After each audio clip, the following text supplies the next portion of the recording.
चली, काम कर रहो आराम ना चली। बुझनी काम ना चलिए अम्मा, काम ना चली, काम कर रहो आराम ना चली। रउए देखी न कवन समाज चलता,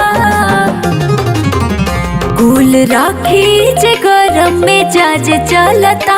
घर घर पतोहियन के राज चलता, जवन पहिले न भइल वो आज चलता। घर घर पतोहियन के राज चलता। बुझाइल नया जमाना आ गइल अम्मा।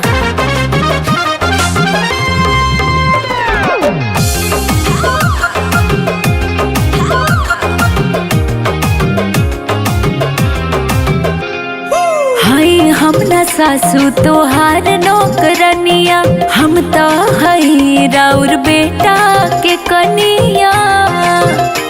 का पूछे इन ले बानी हम देके दहेज हो, बोली न बाउर अम्मा जी बचनिया। हमर दुल्हे पे हमरा के नाच चलता,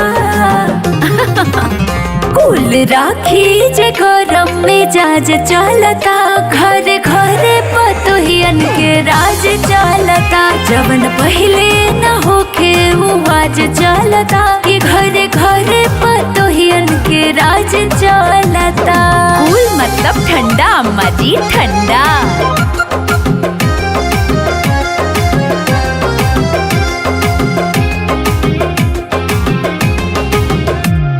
लिखी सब सामान के भेजा दीवनी पाती, झूठ बोलता नी त रउए बताती।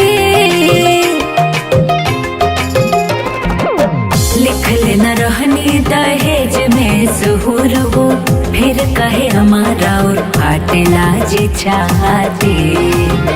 रउआ सोच से भी आगे काम काज चलता। नया जमाना है, खूल राखी जे गरम में जाज चलता। घर घर पतोहियन के राज चलता, जवन पहिले न होखे वो आज चलता। कि घर घर पतोहियन के राज चलता।